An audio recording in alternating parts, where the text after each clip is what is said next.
Hello and welcome back to the channel. My name is Tom and some of you might know me as Bowl of Salmon on Instagram. Today we are back to the lovely town of Glashütte, the watchmaking capital of Germany.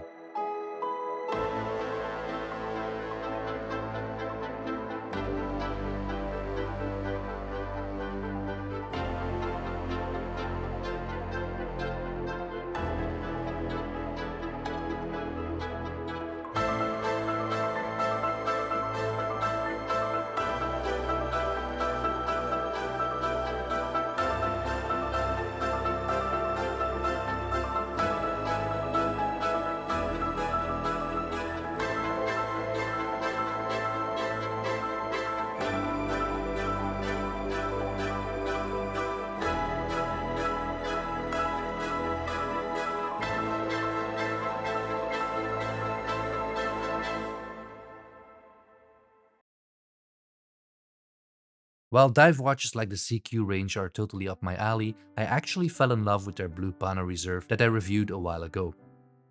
If you haven't seen the video yet, I'll link it up here. In today's video, we are literally turning things inside out as I have not one, but two inverse dials from the Pano collection with me in the studio. Today we are taking a closer look at the PanoInverse and the PanoMaticInverse.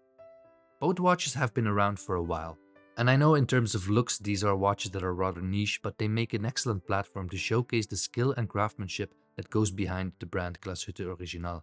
And I just like to bring something different to the channel. So I'll approach this video a little different too. Of course, we will have a closer look at the watches, and together with the spec sheet on both watches, I'll also try and explain some of the technical watchmaking terms that I'll throw at you. So you don't have to Google all the information just like I had to. So anyway, stick around and I hope you like the video. Both watches are part of the Pano collection from Glashutte Original, and they turn things inside out, or maybe better said, downside up. Let's kick things off with the PanoInverse. And to state the obvious, that beautiful double swan neck regulator that usually is only visible through the open case back is now brought to the dial side of the watch. The PanoInverse is available in steel, like the one we have here.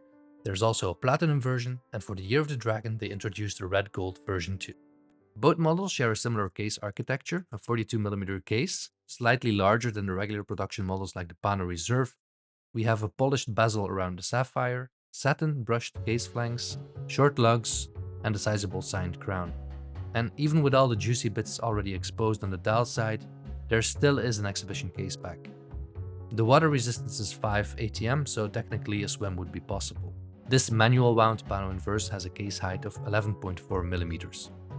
The watch is powered by the manual wind automatic caliber 66-06, a caliber that has a power reserve of 41 hours and beats at 28,000 vibrations per hour.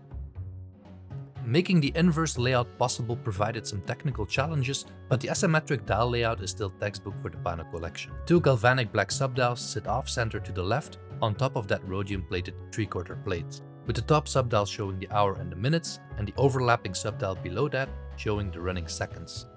The indices on the main subdial are polished, and there are Arabic numerals sitting at 9, 12, and 3.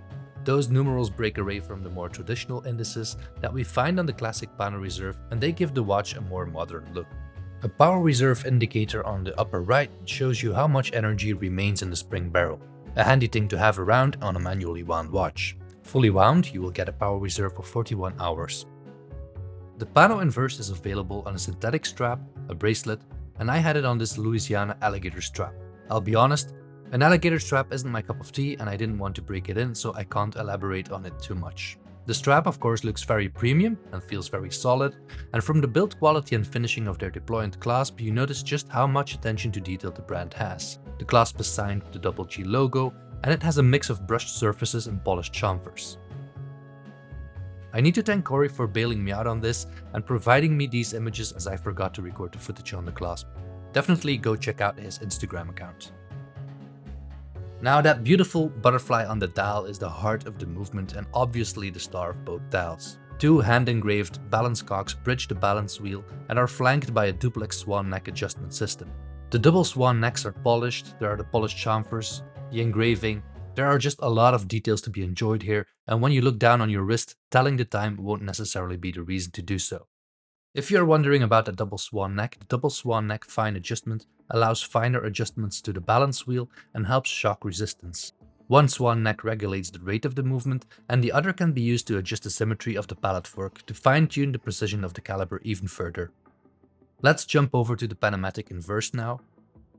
Same principle here, show the movement part on the dial, but here we have the PanoMatic, referring to the fact that this is an automatic movement. Again, the PanoMaticInverse is available in different strap options, but I'm a big fan of their synthetic strap, and in combination with the deployed clasp, it gives you this extra bit of security when putting the watch on or off your wrist. This watch is also 42mm, but the height increases slightly to 12.3 due to the rotor that has been added for the automatic movement. The skeletonized rotor with double G symbol is visible through the open case back, and it has a 21 karat gold oscillation weight attached. The caliber used on this watch has a power reserve of 42 hours. This model and caliber brings my favorite feature of the Pano collection back to the dial side, and that is the panorama date. A big and very legible date sits at 2 o'clock, both numbers sit on different discs and move independently. On the subdials, the numerals make way for more traditional baton indices, which I prefer.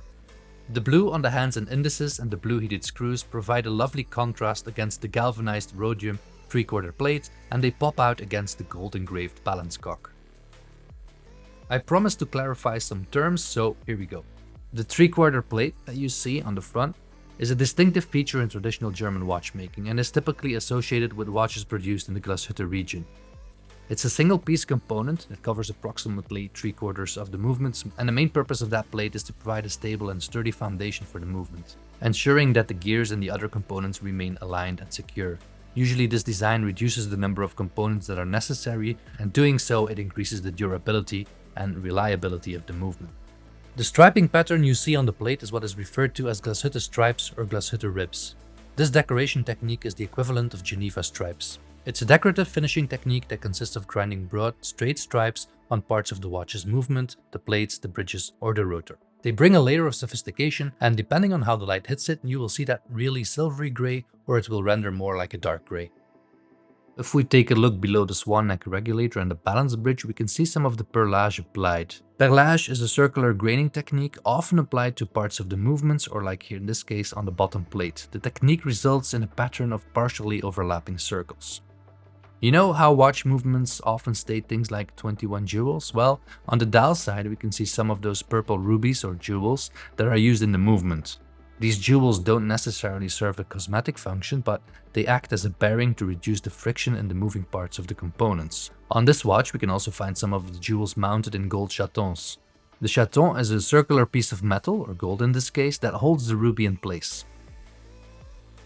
I hope you enjoyed a closer look at these showcase pieces from Glashutte. I really want to thank the brand for allowing me to showcase their watches. Having a mix of brands on the channel is what I strive to, and of course if you have insane models like this in the studio, it makes my life a hell of a lot easier. If you are more of a tool watch guy and you made it this far in the video, I have great news. The full CQ lineup is making an appearance on the channel soon, so if you like my content, be sure to subscribe to the channel, hit that bell icon to get notified when the next video goes out. If you have any questions, let me know in the comments or come find me on Instagram. Thank you for watching, and I'll see you in the next one.